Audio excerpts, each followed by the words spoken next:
Israel has decided to cut the water into Gaza. Now, this is a major implication, and we're sort of getting into a gray area here.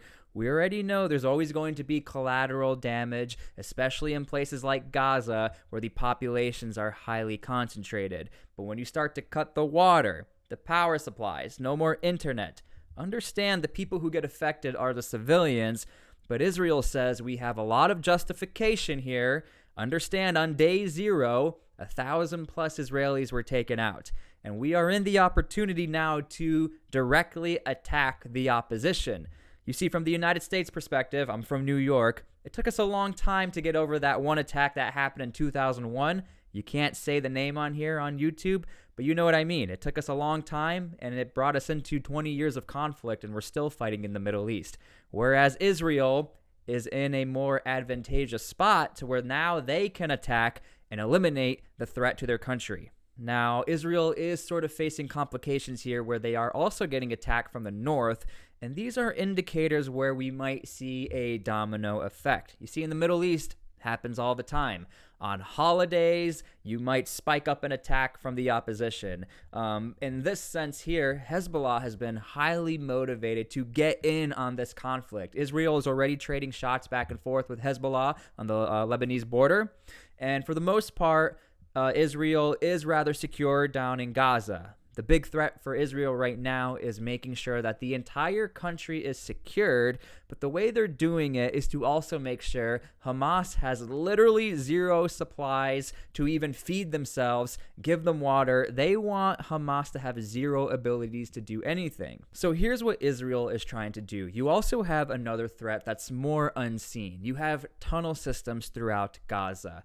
Very intricate tunnel systems, not only within Gaza, but they sprout into Israeli territory. So what Israel wants to do and what they need to do is take out the tunnel systems from the portals of entry to make sure that if Israel commits manpower into Gaza, there's not going to be some sort of counter flank, or another city is not going to get attacked from fighters, Hamas, coming out of Gaza through these tunnels. Back in 2014, this actually happened to Israel, where these very intricate tunnel systems managed to breach Israeli soil and managed to actually cause some chaos on the Israelis. Now, the difficulties with these tunnels, because they are an underground threat and really an invisible threat, there's only 2 ways to spot them. Either visually, maybe you see somebody walking into a random suspicious area and they disappear, or GPR, ground penetrating radar. But even so, with these ways of trying to find the tunnels, they're still very difficult to locate. Nonetheless, Israel is saying this is still a legit threat, and we are looking out for them. Israel is also quite literally going door to door throughout the nation, is on every street corner to make sure 100% Israel is secure. Now, this is common SOP, standard operating procedures, for like all militaries around the world. After you get into a fight, you want to assess the damage. But not only that, Israel is also gathering intelligence on the capabilities of Hamas, what we might face when we go and fight Hamas. Without a doubt, these guys are highly motivated, these guys being Hamas. And without a doubt, this is a new fighter. Hamas looks like they're actually a little more organized, and it looks like they sort of understand the art of war a little better. We also have a bit of a wild card in the region, being the United States. The United States does have loss of life within Israel, but also there's implications of U.S. citizens possibly being hostages. And because of this, the U.S. is 100% involved in this war. All the focus is being brought to the fighter group, the USS-4, the aircraft carrier that came into the region in response to the Hamas attacks. And to be fair, that's legitimate. We'll get to them in a second, but the focus really should be on the special operators on the ground who are helping with the reconnaissance efforts and the potential to go into Gaza and to extract U.S. life out of Gaza. Now, this is not me speculating. Israel and the United States have already indicated that U.S. special operations, they're saying special operations, not special forces, so that could be anywhere from CIA to Navy SEALs to Delta, whatever they call themselves, Delta, because they change their names all the time.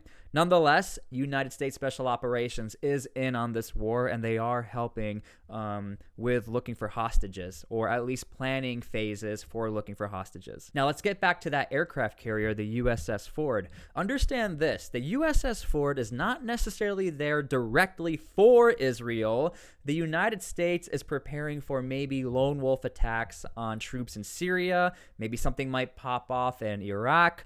Those fighter jets are in the region to support U.S. assets in case there is motivation or this domino effect that might attack U.S. soldiers in the region. This is called a force posture change. Right now, all U.S. troops are on a high alert within the Middle East, as they always are, but more so because right now, U.S. soldiers are fighting in the Middle East. Get it out of your head that just because we're out of Afghanistan and we're not really fighting in Iraq, we are highly active in the Middle East, and there are still fighters who are going after U.S. troops in the Middle East. Now, the U.S. is giving zero indication that there will be any help with the air campaign going over Israel, but when you use the word reconnaissance, maybe there might be fighter jets flown around the air to look for potential targets and to help Israel. We don't know, but the United States, the DoD, says no boots on the ground. We're not going to help with their campaign. We're just going to help with the special operations efforts and the reconnaissance efforts. So again, that aircraft carrier that was sent to the Middle East is not directly for Israel specifically,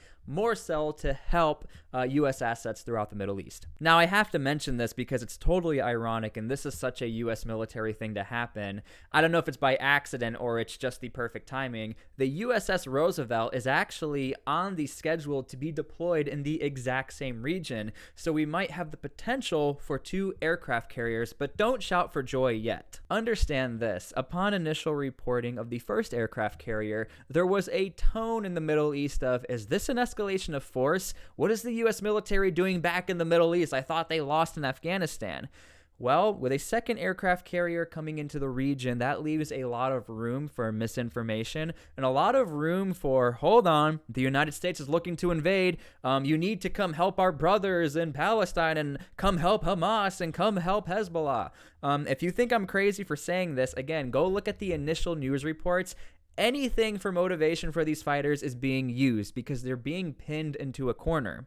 So the U.S. has not confirmed whether or not this second aircraft carrier is still going to go out on a deployment. However, it does look like the U.S. is like, well, whatever. The aircraft carrier was set to go. Sailors have been training for this moment. We're probably going to deploy them. Who cares? It's better to have 2 than none. So again, I just want to leave that out there. This might be an escalation of force. Don't come yelling at me. I'm just seeing what I'm seeing in the news. So as far as cutting the water supplies to Gaza, as far as cutting all the supplies to Gaza, this is the tactic Israel wants to take. And I totally understand it. I'm going to be honest with you. This is a rather harsh tactic. We are highly affecting the citizens. Israel is highly affecting the citizens down in Gaza. But Israel knows this. However, Israel is going to do whatever it takes. Again, if you go and look at the footage that Hamas released, I think Israel could care less. So it's very difficult for me to try and sway people or try to, feel bad for me. I live here in the United States in the safety of my home. Israel gets attacked 24/7 by these guys, and I think they're getting sick and tired of it. And honestly, from the U.S. perspective, it'd be a little hypocritical for me to be like, we would never do that. Because let's be honest, the United States will do whatever it takes to get back at our enemies. Israel's going to do the exact same thing.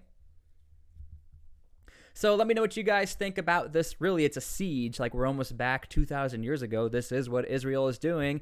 Nonetheless, the United States is involved. Israel is going really hard after Hamas, but they're also facing attacks from the north. And I think a true wild card in all of this is whether or not these tunnel systems have expanded from the last time Israel had some intel on Gaza. So it's going to be interesting to see if Hamas is still going to be able to operate out of Gaza. It looks like they still are a major threat. Nonetheless, Israel is going after them very hard.